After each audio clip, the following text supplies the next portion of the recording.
Hello, everybody, and welcome to another episode of LitBox, the show that shines light on writing for the entertainment industry. I am Charlie Hoso, here with my co-host Zach Quinones, representing both of our independent companies, Culture Nerd and Lowriders Inc. Culture Nerd being just a website where you can find all things nerdy, and Lowriders actually being a writing lab of sorts, all online for aspiring writers. Check out both of the sites. Mine more for the entertainment value, obviously, and Lowriders to actually get an education, which is probably more important. So, um, definitely do that. In today's episode, we are going to break down why your hero is boring.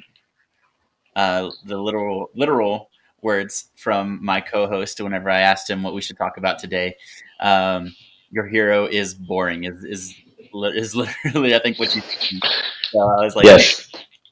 as a writer, that is probably really harsh to hear, but most of the time we probably need to hear that, so that's all right. Um, so let's um, let's go ahead and break down kind of what that's going to entail.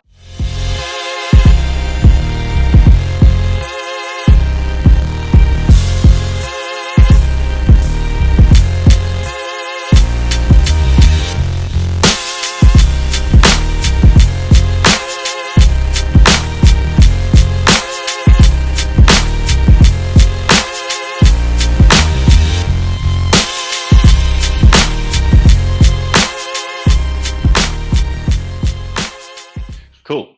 um, yeah, basically, the topic kind of came up to me because when I used to do script coverage, which, if for anybody who doesn't know, it's when you work for a studio or a small production company and you read scripts and you write up a very specific style or template of a report on the script. It's almost like a book report. And based on the report that you give the usually it's like a liaison for the production company or whatever. They decide whether they want to move forward with the script or pass on it.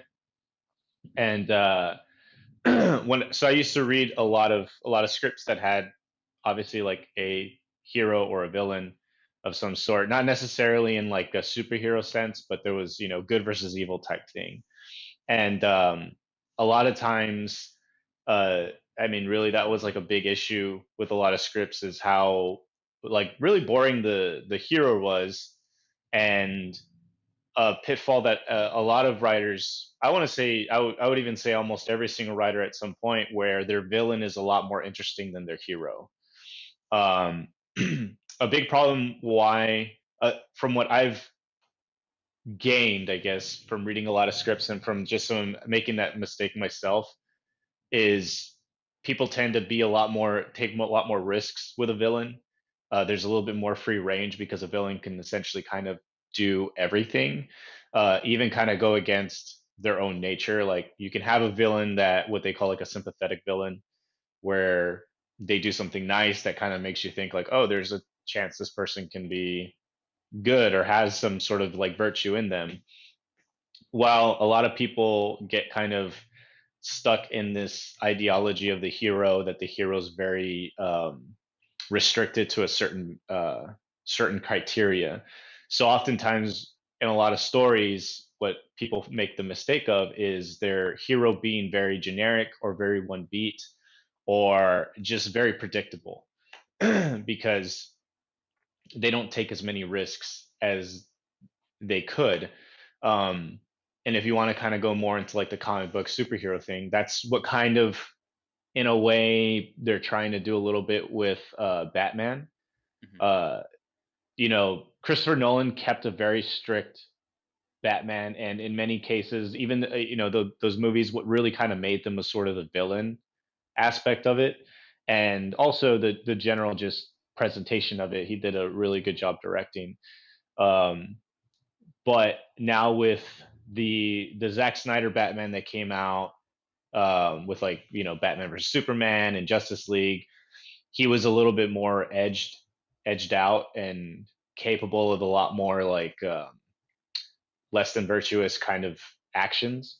And of course, with this new Batman coming out with, I think it's Matt Reeves directing it, not sure, but obviously with fuck, the guy from Twilight, I can't remember his name, Edward. um, damn, for some reason I'm sorry, but that Batman, they said they're taking a one of the inspirations in the comics that they're using is a Batman that has more of that edge where he actually like kills people and uh, causes very physical bodily harm to people. So that's sort of like the thing where they're kind of now starting to take more risks with making the hero not. I don't want to say Nolan's Batman was boring. It was a very good Batman, but it was you didn't have to think too much about what he was going to do. Like you knew like sort of the lengths and the extent that he was going to go to achieve his task. Yeah. While the you know Zack Snyder Batman and probably this new Batman, there's a little bit more uncertainty of what he might do, or just it's just a little bit more interesting to see like how he's going to go about something.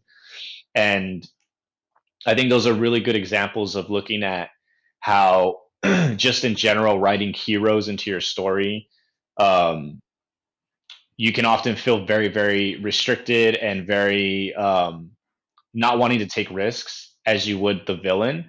And when you do that, if you're going to have that sort of imbalance, you're going to more than likely have a story where people are a lot more interested in the villain, and the entire, I guess, agenda and goal and purpose of what you're trying to achieve with the hero kind of gets lost in that. And when you do that, that's just like that causes a lot of concern for not only the story itself, but how you move forward with the story, especially with a second draft and a third draft and so on and so forth. Yeah.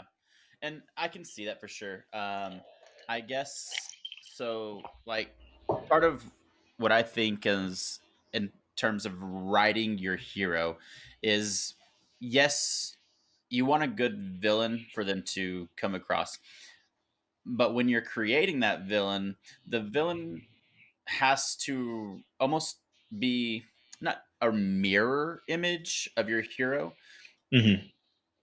but something that I remember learning whenever I was going through the program at Full Sail was your villain almost wants the same thing that your hero wants, Hmm. but is willing to go about it in a different way, or is willing to go Hmm. about it the wrong way. Does that make sense? Yeah. And it's like the reason for their opposition is because they want the same thing, but they're going at it at two different directions, and so they meet.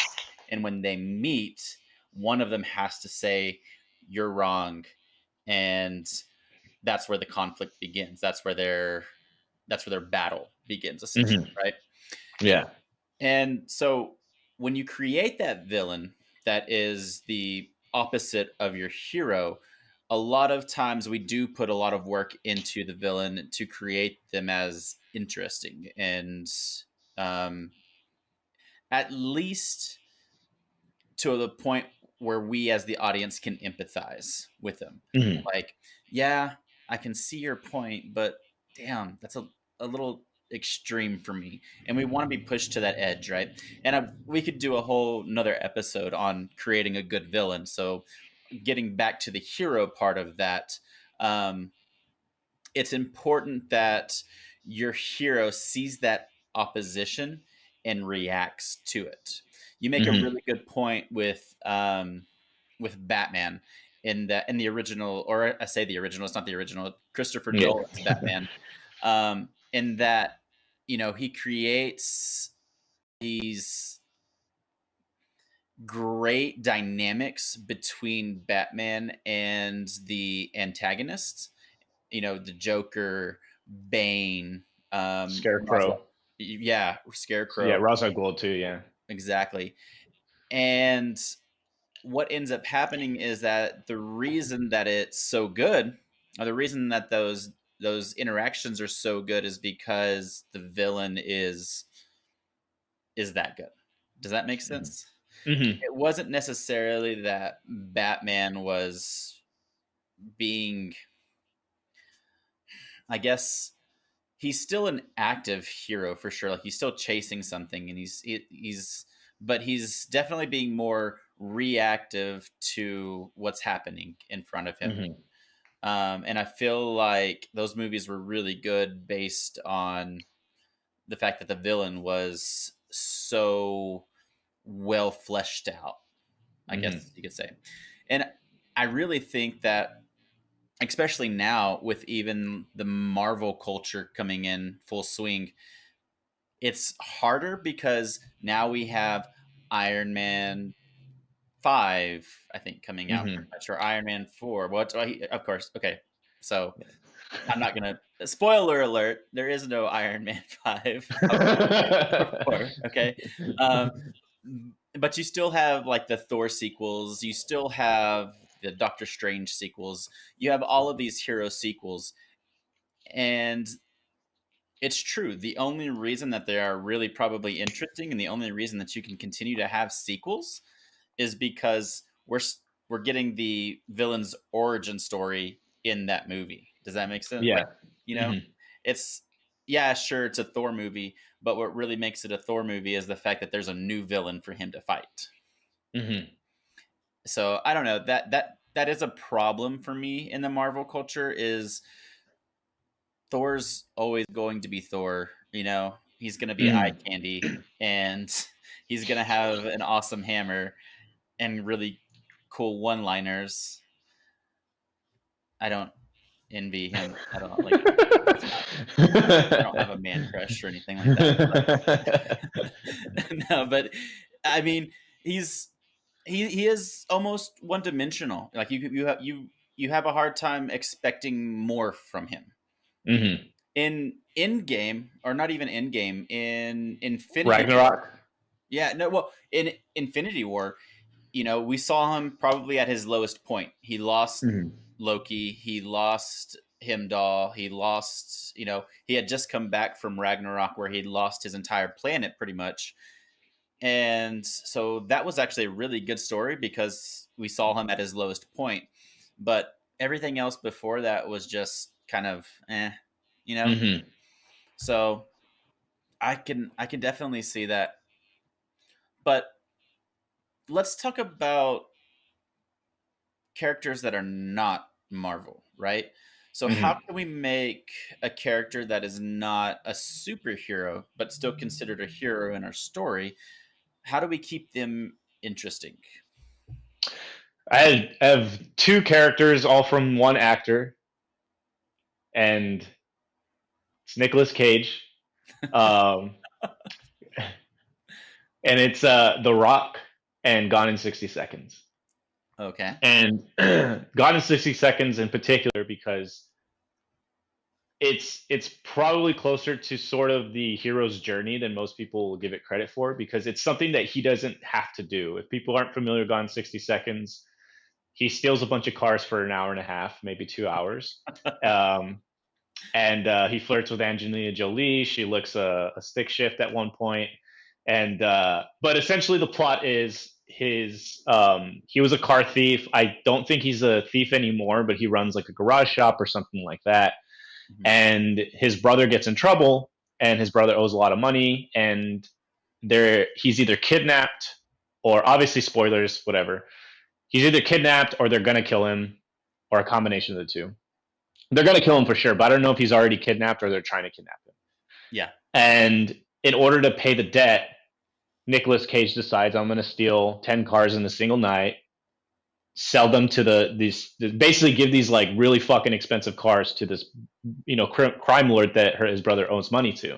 Hmm. And, it's going to cover the gambling debt, I believe he had. And so, they, part of the movie, they scoped the city of, I think it was Los Angeles, maybe New York, but most likely Los Angeles. No, it can't be New York. They wouldn't be able to do that many chase scenes, but pretty sure it's Los Angeles. They scope the city for a week or whatever, find all these really expensive cars, and yeah, the whole like last 45 minutes of the film is just them stealing these cars for the whole night. And that movie is sort of a thing where he could have very easily been like, "You're on your own," to his brother. Yeah. And they kind of had that relationship where they're, he knows his brother's a fuck up, and he has the little moral dilemma where he's like, and it's one of those things. He's like, "Fine, I'll fucking bail this guy out." And basically, that's sort of like an interesting aspect of the hero, because one thing is that it's not so much like the villain isn't necessarily going after him; it's his brother, and he takes the initiative to go into a contract with this guy, this crime lord, and even with that, his virtuous deed is blanketed in sort of a vice, which is stealing cars. Yeah. And so he as a hero, as like a non-Marvel comic book hero, is a really interesting. That's a really interesting hero that was created in that film, whether intentionally or unintentionally. Hmm. Um, and it also creates a sort of thing where I think with him, what makes it interesting is it's not like it's a one time deal. Like this isn't something he's not going to go around the world and be like, "Hey, you have a debt to a crime lord. I'm going to steal some cars for you." It's a Yeah. one time thing. If he fails, he fails. If he doesn't, if he succeeds, he succeeds, and that's it. And it's identical with like The Rock, because with The Rock, he has to go and for people who haven't seen The Rock, um, a military guy who's a general in the military takes over. It's not Alcatraz, right? Or it might be It is. Alcatraz, Mhm. and they're gonna unleash a bioweapon on San Francisco, and I think some other places.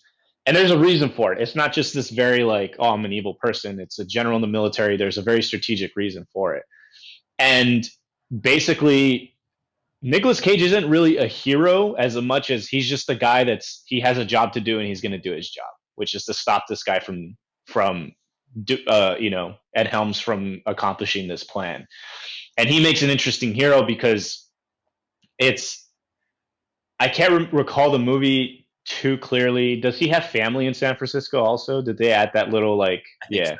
Yeah. I mean that's like another boring thing of a hero. It's like let's add like a family, like he has a kid and a wife that he has to save type thing. But it's irrelevant to the movie because he has to do it regardless, whether he has a wife and kid in San Francisco or not. And you know what's interesting about him is that in that film, it's sort of like this hero aspect of he has a I think he has a relation in terms of the villain because they're both from the military. But then there's also he has a very strong understanding, I believe, of what Ed Helms is trying to do. And obviously Ed Helms has the whole villain monologue thing and all that.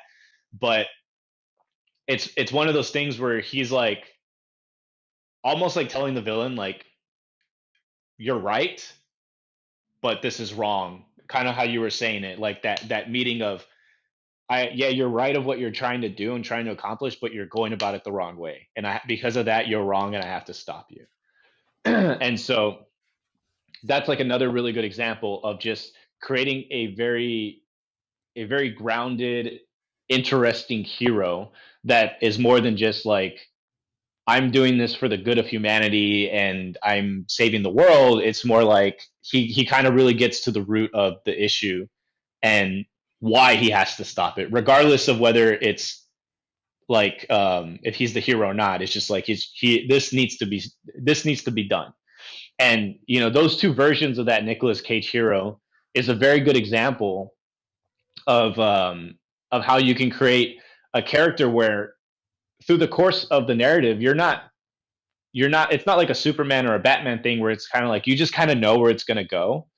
And in those two instances, you're like the hero's going to do whatever it takes. If he has to kill somebody, if he has to do that, and you don't know what he's going to necessarily do because he doesn't have those limitations of like the generic cape hero or the Marvel hero. Yeah. And that's what makes it interesting too. And then you also understand that in whatever decision he makes, like what sort of like how is he going to react to that decision more so than because especially with those Marvel characters, just like every decision they make is right because it's for the betterment and the good and all that. So there, I don't ever feel like there's a risk of like moral internal dilemma with them, as Yeah, opposed to somebody like like those two characters in those two movies. for sure. And just so like all the Office fans aren't like, holy shit, Ed Helms is in a action movie. It's Ed Harris, Ed but Harris, yeah, yeah, there we go. Ed Helms. I was like, everybody's gonna be like, what? Yeah, This comedy guy is in an action movie now. But that would be funny though. I would love to see him in an action movie. That'd be awesome. As a like a psychotic killer guy. I don't know if that's been done yet. Yeah. Um, but no, you're absolutely right, and that's a really good point because Sean Connery's in that too, and he definitely comes off more Yeah. as the hero in the Rock. Hmm. In the Rock, I should clarify Yeah. since you talked about two movies. Um, so Sean Connery definitely comes off more as the hero, even though I would argue that Nicolas Cage is set up from the beginning as the hero of this Hmm. of the film. And the reason for that is again, I feel like Nicolas Cage has this very like reactive quality to him.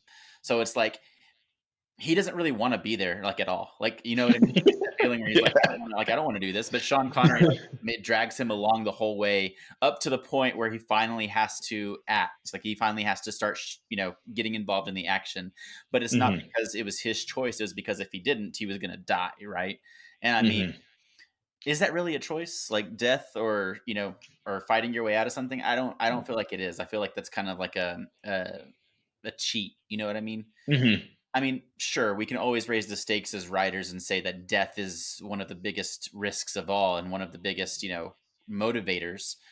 But whenever you've come to a third of the movie and that call to action hasn't been made yet, Hmm. I feel like, yeah, you've definitely lost a lot of room to create your character. Hmm. But moving on from that and keeping with the things that you said, I think you make a really interesting point because Blake Snyder, I don't know if you've read his book or not, the Save the Cat. Yeah, a while ago. I'm familiar with it. Yes. Okay.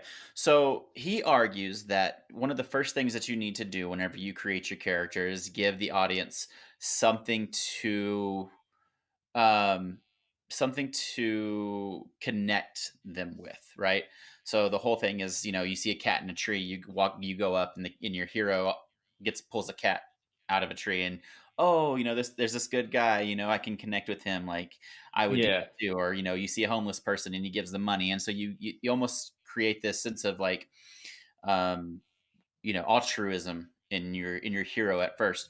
But what you're saying is kind of the counter to that, in that instead of creating this positivity, instead of making him a likable person, you are saying, hey, let's give him a flaw, Hmm. let's show the negative aspect of him, because I'm in all honesty, as people, let's be honest and say that we are not probably 100% good inside, right? And sometimes Yeah, for the sure. thing that we can connect to in a character is the the bad side of it, like Hmm. the failure also. And I think for me, a lot of really good movies that I have seen that I have connected with the hero with, they've always started off with the the flaw aspect, and I'm like, man, I can get that. And it makes a better story in my eyes because they're overcoming more, Hmm. right? They're starting off at a really low place rather than starting off at this place in your heart where you just like them, and then it's like, oh, okay, he just goes on from there. Um, Yeah. so that's a really interesting point. I'd like to get someone else's kind of view on that too. I'm gonna have to bring that up to some of my professors and to be like, well, what happens if you start off at this point?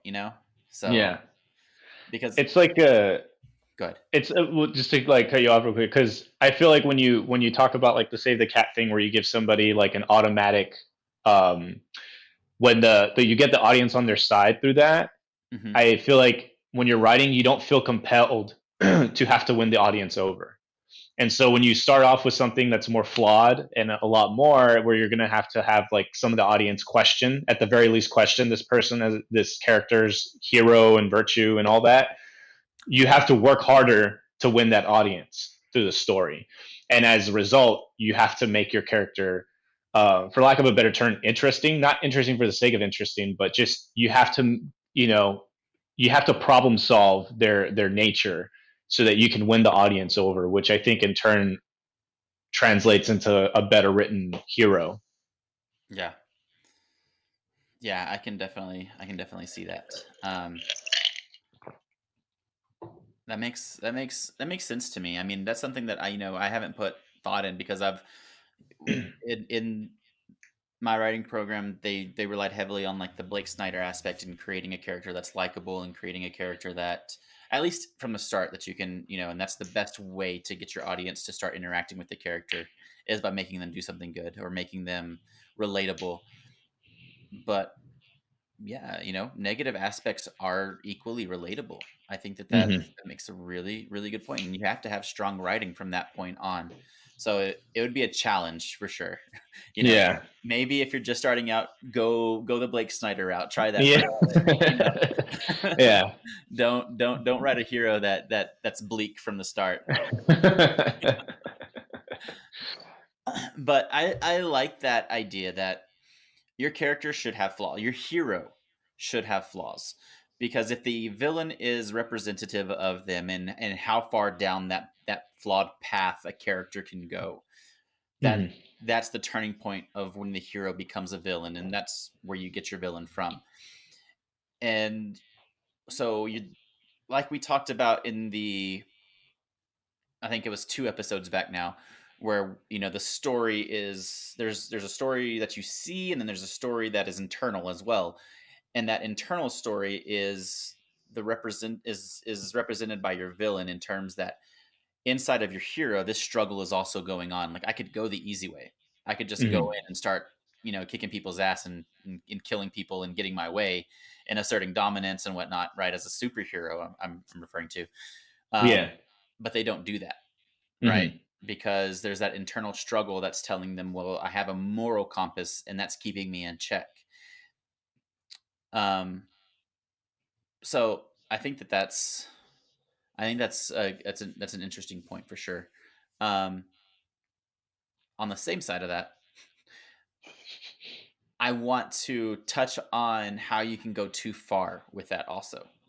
Mm-hmm. So I don't know if you have been watching like The Boys or not. I have not yet, but I'm familiar.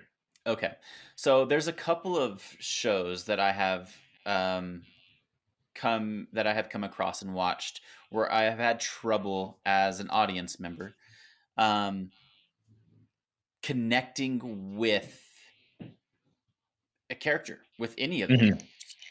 And that is because there is such a gray line between all of the characters that it's like, okay, I don't know who the good guys are and I don't know who the bad guys are anymore. And I Mm-hmm. feel bad rooting for this guy now that I rooted for him at the beginning and all of a sudden he's doing this really shitty thing. But I don't really know if I want to be rooting for this person yet, right? Yeah. And so for me, like that's where I'm at in The Boys, because obviously it's about like superheroes who abuse their power and um whenever they get into accidents and things like that, like they just get it written off and so they can just pretty much fly around and do whatever they want to do. The Mm-hmm. other show that I came across that was similar to that as well was Black Sails. I had to think about the name for a second. So Mm-hmm. Black Sails, it's a pirate show, right? It's all about Long John Silver and Captain Flint before the Treasure Island story. And like the first season of that was enjoyable, and then as it came in closer to the end of season 1 and then into the second season, I had a really hard time watching it because again, I just didn't know who to root for anymore. Mm-hmm. I wanted to connect to a character, but there was not a distinction between right and wrong or black and white, and it was a lot of gray area in the middle that I had a hard time enjoying it. I guess you could say. Hmm. So, have you, as a writer, and or even just as an audience member, have you come across an instance like that where you've been watching something and the distinction between right and wrong, or the distinction between good and evil, was just not created in a way that was well enough for you to actually enjoy it? Probably recently, Suicide Squad. When I watched that, the one with Will Smith, Hmm. because I don't know, I just felt like I didn't have any sense of like really to root for anybody. I felt like any sense where they try to give you any attachment or positive aspect was just very generic and very like kind of like shoehorned in there.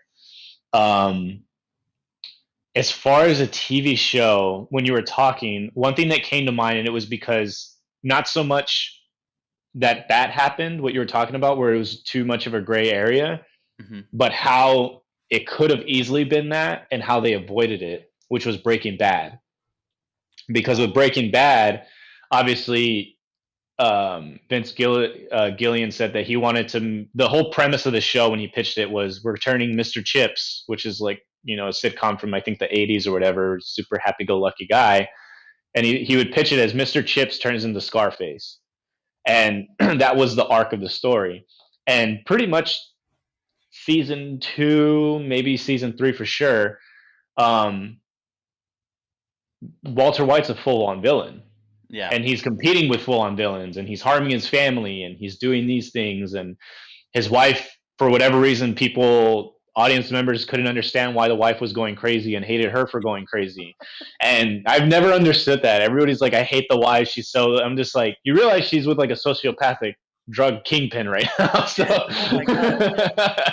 Yeah. What she's was kind of allowed. society at She's kind of allowed to kind of react however she feels. the time? And yeah, and I always thought that was interesting because there was an episode where she's pregnant and she's smoking, and I Mhm. remember on the internet people like lit the character up, like worst character, terrible person, and it just blew my mind because it was like at this point Walter White had already done some fucked up shit, and Yeah. it was, but I think how they avoided that was sort of taking the other characters and setting them on a very clear or at least a very under noticeable path of virtue, I guess.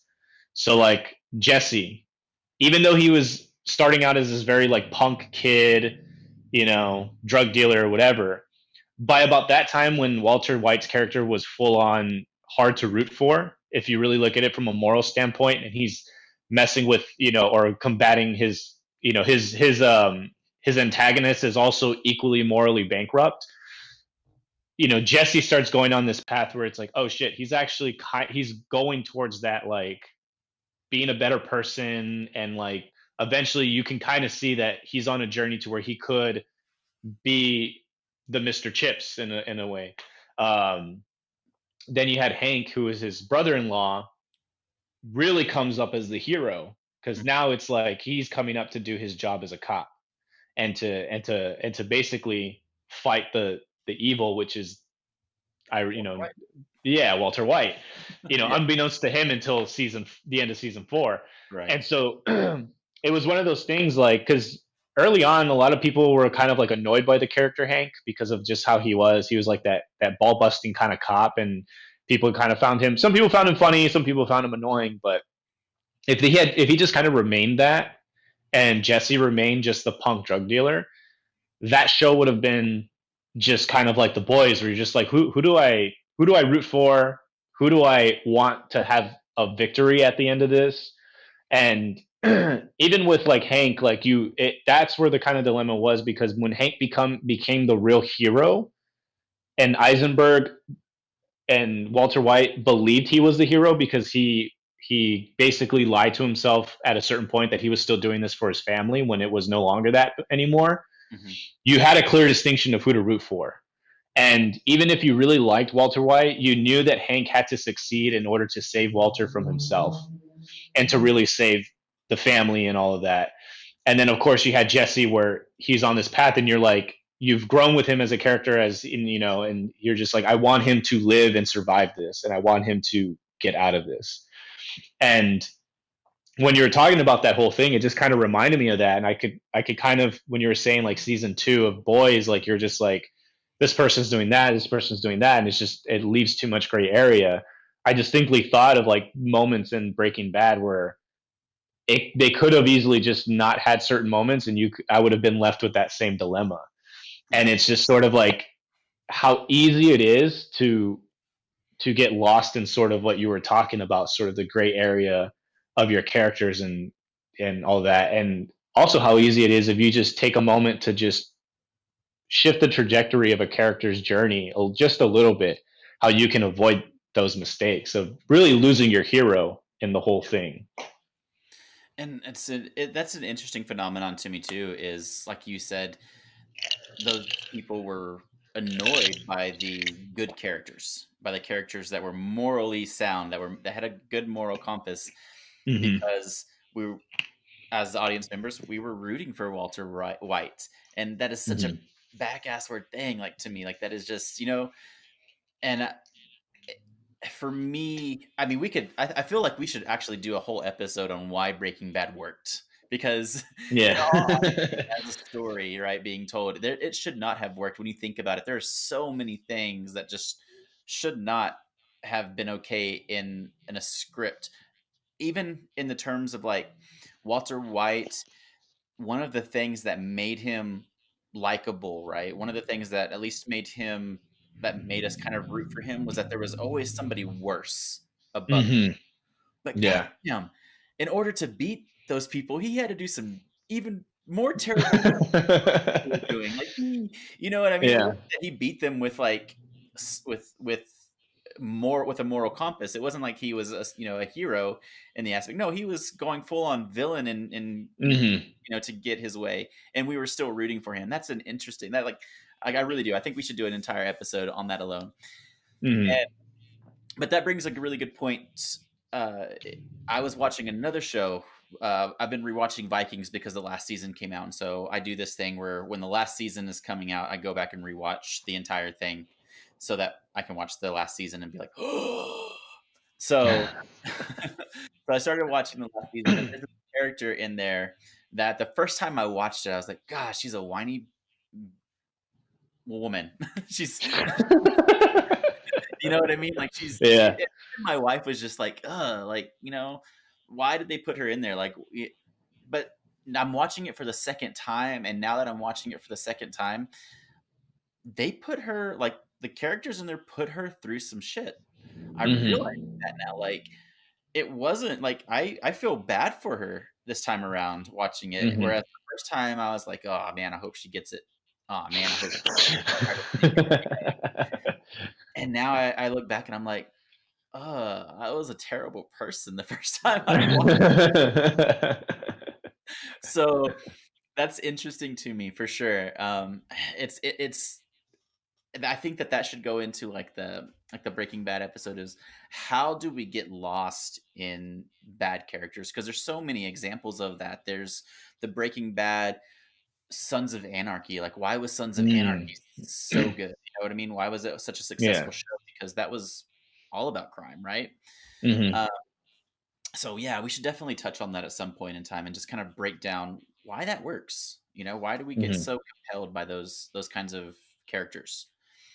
Um, but I don't know. So there is definitely an area that you don't want to go whenever you are creating a hero that is not one dimensional, and that is you don't want to go too far to the dark, because then we have created a villain.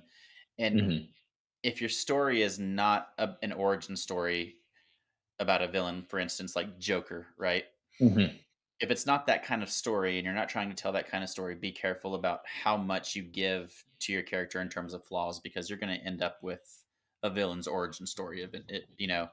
And I think that it has to be a very specific story in order for that to work. Mm-hmm. I mean, Yeah. No, I think that's really good. And like kind of going another aspect of heroes I think is what makes kind of the heroes a little bit more interesting is sort of their the initial I mean, they call it the call to action, but I don't want to like fall on that terminology, but it's essentially a point where they do have a choice to not do it. Um, I think one of the reasons why Iron Man works so well is because he didn't necessarily have to be Iron Man. He became Iron Man out of a selfish need because he was trying to escape his captivity. Hmm. And then as a result, he kind of just, at the end of the movie when he's talking, he's just like, I'm Iron Man. Like he just kind of decides like, okay, I'm just going to do this thing now. Yeah. And that, and I look at sort of aspects of, especially if you're, your hero, you have to really take into consideration where the narrative starts in your hero's own narrative. And what I mean by that is like two examples, and I'm not going to get too deep into them, are um, there's an epic poem called The Fairy Queen, and it has, different things, but the story of the Red Knight. Hmm. He's introduced and he has a bunch of fucked up armor and he's all on a shitty horse and you get the impression, oh, this is a virtuous knight that was just got done with battle, and you found out he stole all that shit, and he stole all of it so he can get away and basically sneak away, and people think he's a knight. So he starts off as a thief and basically a loser kind of guy, and but that's just where the story starts, and then from there, obviously, as the story goes. As he does more virtuous things and whatnot, he replaces the armor with actual, real, usable armor and becomes a hero. And the other one is Leon the Professional. Uh, if you started that narrative 10 years ago, he would be the villain because he was a Yeah. hitman and he's killed people. Born Identity is another really good example of that. So you have to think of like this is why also backstories are really important. Um, and if you're bringing on a hero that has that flaw where he should not be rooted for, in reality, you shouldn't root for Leon the Professional. You shouldn't root for the Red Knight. And they're introduced as those flawed characters immediately. Like here it is. And I think there's a lot of confidence and power in that as a writer because you're kind of just like, in a way, it's sort of like just kind of like telling your audience, like, this is what it is. Like, let's go. Like, let's go on this story and there. And up to, for you, it's up to you to like, to win them over from that.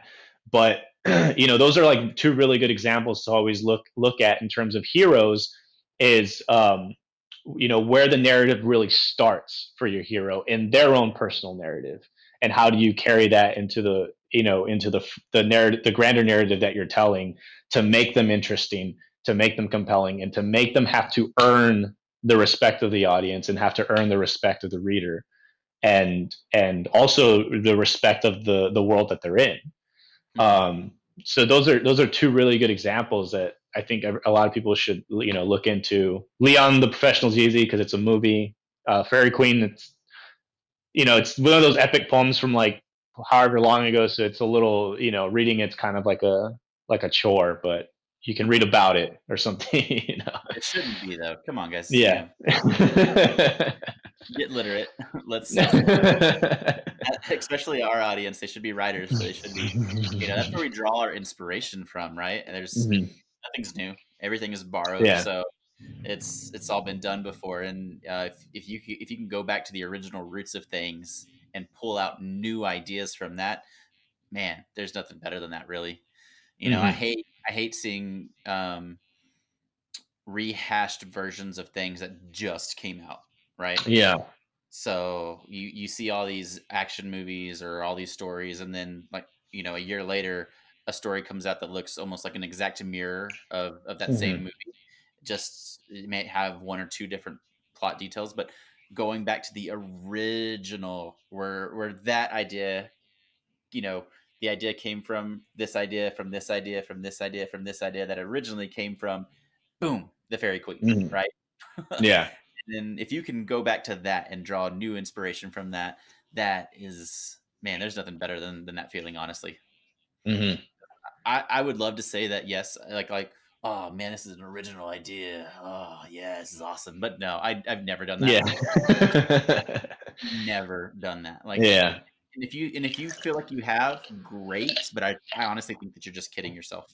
Hmm. Everything's been done before. It's just how can you do it differently at this point. Yeah, So, exactly. and that's another episode probably in itself too. Not to kill people's buzz as writers, but we try and keep it real here, and I Hmm. think as real as we can get is saying, it's hard to be original, so be original in your representation. Yeah, no, it's perfect. Yeah. So, but yeah, I think honestly, I think that covers really all that we need as far as talking about how to make your heroes interesting and making them multi-dimensional versus just your caped crusader that is Hmm. there because they're supposed to be there and not there because they were forced to be there or because they made the choice to be there. Does Hmm. that make sense? Yeah. So I don't, just try and when you're creating a hero, steer clear of the hero that is good for the sake of being good. Those Hmm. choices have to be made. Hmm. They can't just be, well, my hero's good, so he's going to, do it this way. It has to Yeah. be, no, no, your hero has an internal struggle that's going on, and the audience needs to see that struggle going on. If they don't, then your hero is going to fall flat. Hmm. So, What are I guess before we go, what are do you have any references of heroes that you really liked? Either even if it's just like one or two in like either literature, film, video games, just in well, general. uh, I mean, before okay, so I have two heroes, and my son is named after both of them. So Achilles is, he was. So I love Achilles from the Iliad because yes, he's a warrior. Yes, he's one of the greatest warriors, but he is not the stereotypical warrior. He is Hmm. also very wise. In all honesty, Achilles probably should have been a king, because he was Hmm. great at strategy. He was great with words, but he was also great with a sword, which made him a force to be reckoned with. And Hmm. so the idea of a wise warrior has always been something that I enjoyed, and Achilles represented that for me for sure. The other one was Atticus Finch in To Kill a Mockingbird. Nice. before we Yeah. whatever Go Set a Watchman represented him as, but Atticus Finch was the epitome of what a father should have been, and just as somebody who is passing on their knowledge to another generation, that is a hero in itself as well. A hero, like I said, doesn't always have to wear a cape. Doesn't always have to beat the bad guys with force. Uh, Using your words and being set in a position that would force you normally to do the wrong thing, and you're still choosing to do the right thing. That that can make you a hero in the end as Hmm. well. So many moments in a lot of the shows that you and I enjoy, where we don't see the heroes in the stereotypical sense. For instance, The Wire, right? Hmm. I mean, I know you and I both really enjoy that show, and there are so many instances where a character really comes through as a hero in that show, and Hmm. it may have not been set up that way originally, but when that moment comes, it's like, man, okay, that's pretty good. Like Omar, most people probably wouldn't think of Omar as a hero, but as a series starts to come to a close, man, he is Yeah. definitely, you know, Yeah, I think yeah, especially with him. I think the moment I think it's like the third season where he's in the courtroom and they're like, "You rob people," and he goes, "I don't rob people. I rob drug dealers." And he's like, "I yep, don't put my gun to an innocent person." And it's yeah, it's sort of like the it just kind of like really like alters the expectations of what you assume him to be or think that he's a villain or whatever. But yeah, yeah. that's like a really good moment. Like his first representation when you see everybody yelling, "Omar coming, Omar's coming," everybody's Yeah. you're like, "Damn, he's just badass." Like, you know what I mean? You definitely know Yeah. what you're in for because he's already put on a pillar as the villain, walking Yeah. around with a shotgun under his trench coat, right?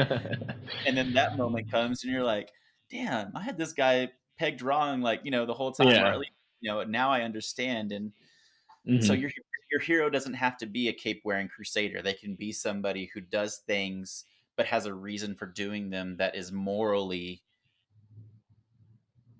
benevolent. Even if we don't necessarily see it that way at first, we Hmm. can be morally ambiguous at first as long as the compass eventually switches to now Yeah. now I get it. Yeah. So cool, cool. Well, anything you want to add on the topic? Uh, let's see. Anybody for you that just like stands out in your mind as far as just a hero that not in normal circumstances or Yeah, I mean, there's two of them. Or they're really groups. They're not so much a singular person. From two different mediums, film and literature. So in literature, it would be from the nonfiction book News of a Kidnapping, and that book is about. It's not about Pablo Escobar. It's about the people he kidnapped, primarily journalists and certain political figures. hmm, And it's a real account, and it's written by the guy Gabriel Marquez who did 100 Years of Solitude. So the writing of it is just amazing. And what I like about that is in the book, Escobar's reputation already precedes itself. yeah, This is a guy who fucking bombed buildings in Colombia and didn't give a fuck. Like he was more concerned with just never getting caught. He's willing to do anything. And so in that book, it's a group of heroes, the people trying to save the people kidnapped, and they have their own flaws and everything. I mean, these are real people. They were married. They're divorced. They had whatever. But I think what makes them so interesting is they're going against the odds are very much stacked against them, and essentially, like when they're going into it, they have to be completely errorless in order to achieve and to win this yeah, this goal of just saving these people from kidnapping. And so that aspect of the hero thing is interesting because even if they, I'm not gonna, it's a real event, but you can read it. But even when they accomplish their goal, the it's not there's no resolution because Escobar's still there running amok. It was just this very microcosmic ordeal that they were dealing with. And the other one is Annihilation with those group the what's her name, Natalie Portman, and yeah, her crew of scientists that go into the Shimmer. They all have their own personal things, but the heroic aspect is very. It's almost like a trailing aspect of their narrative because they're not really, the concern isn't like we need to go in here to save the world. They're all going in for personal reasons, and out of that they're also going to try to like figure out what this thing is and maybe stop it, yeah, or maybe have some sort of like way to combat it. So it's a very interesting, it's a much more, I think, raw take of like the hero's motives and the idea of the hero. And it's also, they're all very selfish heroes at the end of the day, because a lot of them chose to do this for their own personal reasons. yeah, And so those are two, I think, really good references for anybody looking to figure out how to like write a very interesting heroic character in your narrative, whether it's a screenplay, novel, or whatever. Those are two really good references. yeah. So definitely check those out if you need uh, research material on creating, not like I said, I hate to keep repeating myself, but one-dimensional characters. Just Hmm. I don't think that I can honestly say that enough. Is you don't want to create one-dimensional characters. You need Hmm. characters to, yes, they need to have a goal, but there are so many different paths that they can take to achieve that goal, and your character needs to be able to explore as many of those possibilities as they can before reaching it, because if not, then you have a one-dimensional character, a one-dimensional hero who is just going to go barreling through the jungle until they get to their goal, and nobody wants to watch that movie. Hmm. You know, Exactly. wants to watch that movie. Cool. All right, guys. Well, thank y'all for watching and sticking with us. We will definitely come back next week at same time, 6 p.m. Central Standard Time. And until then, have a good night, and we'll see y'all. You'll see y'all then. Bye bye.